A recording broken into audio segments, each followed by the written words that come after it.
Hi there and welcome to my channel, Simon Anderson Photography, and today I'm at Eastbourne Borough Football Club and I'm going to show you how to make mini planets.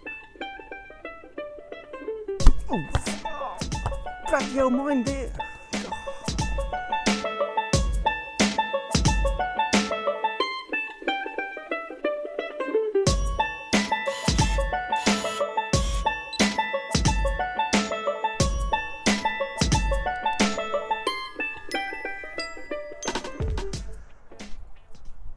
Right, welcome back. So today we're here at Eastbourne Borough Football Club. They've kindly allowed me to have the use of this stadium all to myself to film this video. I'm going to show you how to make a mini planet and get pictures like these that I've took previously.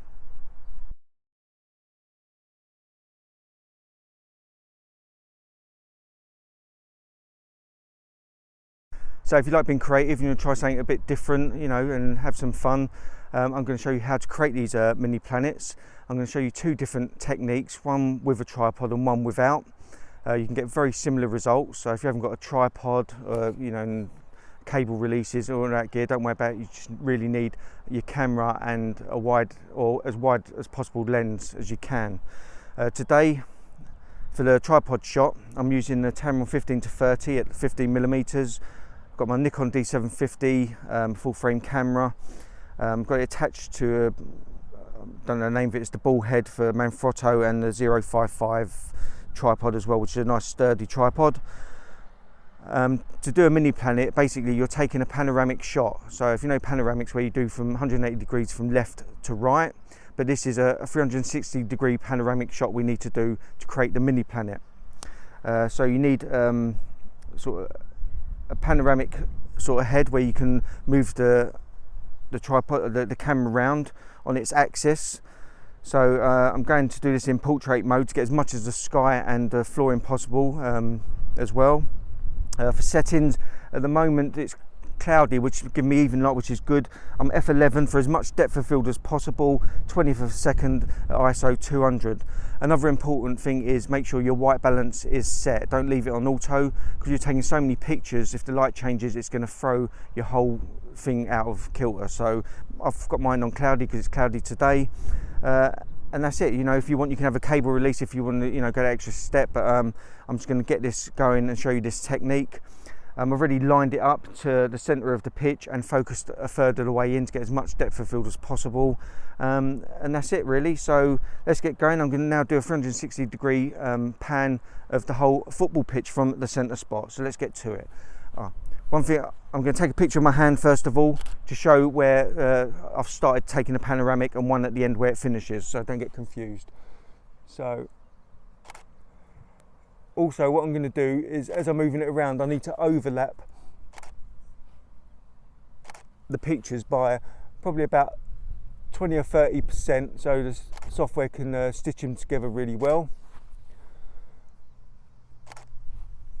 Also, what I'm going to do is, when we finish these, I'm going to take them into Photoshop and show you how to stitch all these pictures together to make a mini planet like the ones I showed you earlier.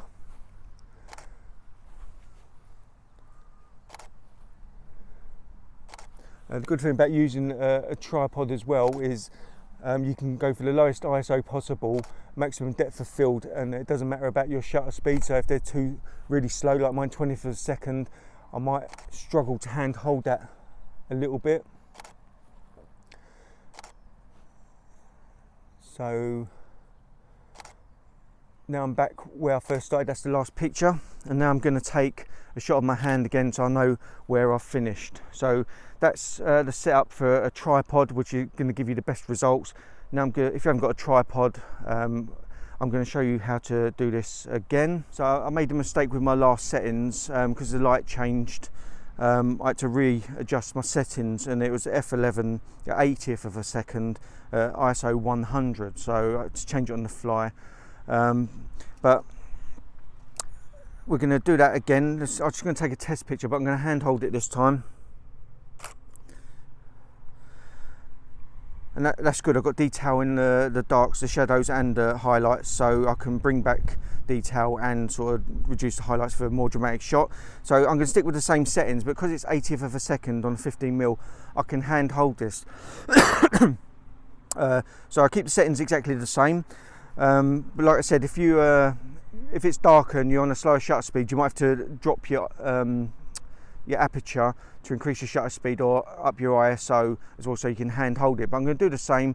In fact, you might even get better results this way. You've just got to take your time, because you don't want to jab the button, because one shot might be a little bit blurry and it won't meld in together with the rest of the shot. So just take your time, but you can still do this handheld as well. So once again, I'm just going to take a picture of my hand, and then I'm going to tuck my elbows in, keep it to my eye, and then I'm going to take the shots and keep the cursor in the middle, taking my time.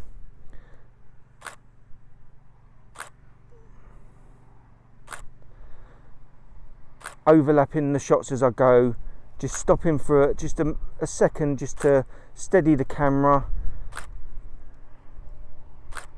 And the software does such a good job now stitching these pictures together. You can get away with doing handheld shots like these, and yeah, we'll see how it turns out. And then a picture of my hand, show where it's finished again, and there's my 360-degree panoramic ready to go in Photoshop to make the mini planet. So let's go. Right, so now I'm going to go through the steps of what you need to do to make a mini planet in the software, using Adobe CC, Bridge and Photoshop. Right, so here we go. Step 1, so import your pictures, which I've done here. I've got all the pictures in this folder. Then you choose the pictures you want. I'm going to choose these ones. These are the ones that I took on the tripod. So I'm going to choose them and then open them in Camera Raw. Right, now we're in Camera Raw. Step 2, we're going to select all the images. So when we do any adjustments, it applies to them all. I'm going to go to Lens Correction, remove chromatic aberration and enable profile corrections to get rid of distortion and vignetting. This particular pictures, I'm going to reduce the highlights and add it all to all the images, and then go to the top left hand side on the film strip and then merge to panorama. Right, so Bridge is now done the panoramic here. Leave it on spherical and then going to click merge. Just give it any name.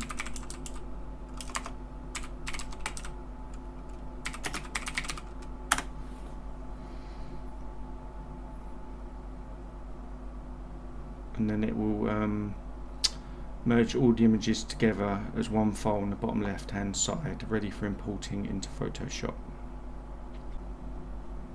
Step 3, take your panoramic into Photoshop and then apply these settings I'm going to tell you now.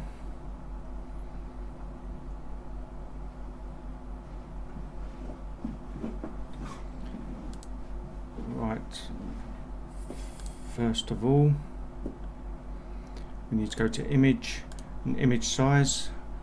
We need to unclick the little chain here, which is the proportions to link width and height.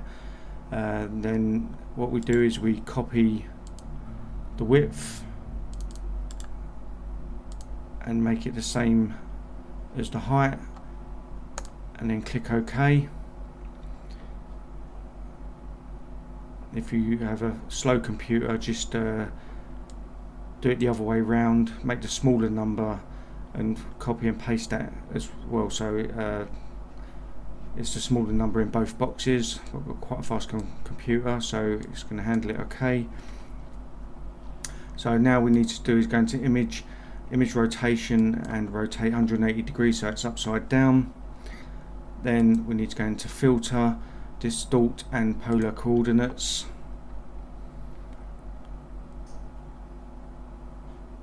leave it on rectangular to polar and then click OK, and this will make the picture into your mini planet.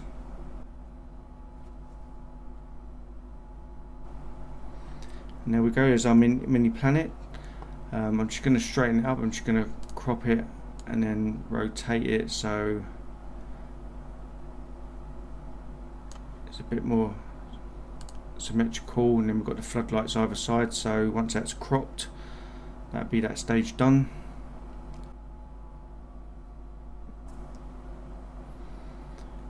Right, so now step 4, take it back into RAW by clicking on filter and the camera raw filter. So now we can sort of play about with the settings. I'm just going to reduce the highlights, increase the whites a bit, increase the shadows, just reduce the blacks a little bit of clarity, just boost that vibrance, a bit of saturation, boost the contrast a bit, so really lift those shadows there, and then just going to move the dehaze a little bit just to darken them clouds, and then click OK. Right, step 5, back into Photoshop and fine tune it here. So just little curves just to boost contrast a bit more again.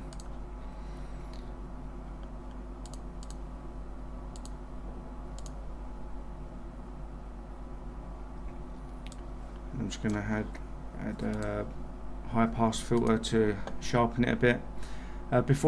Normally before the high pass filter, what we would do is probably touch up the image by looking for any lines or distortions and correcting them. But you know what to do there, so you can do that yourselves.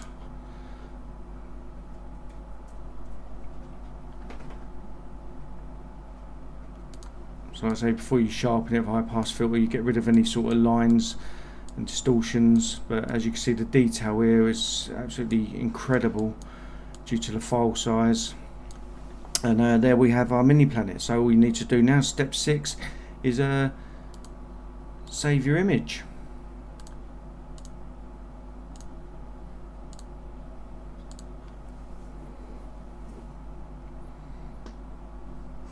Now we've got the maximum file size saved as a TIFF. I'd just recommend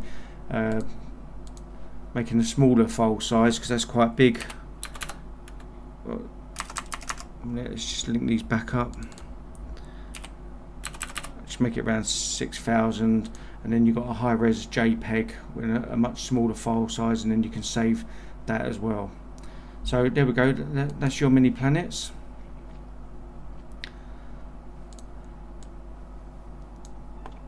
This is the one from the tripod. I'm going to process the one that I handheld as well, and then show them to you side by side. So that'd be the two pictures, which I'll show you now.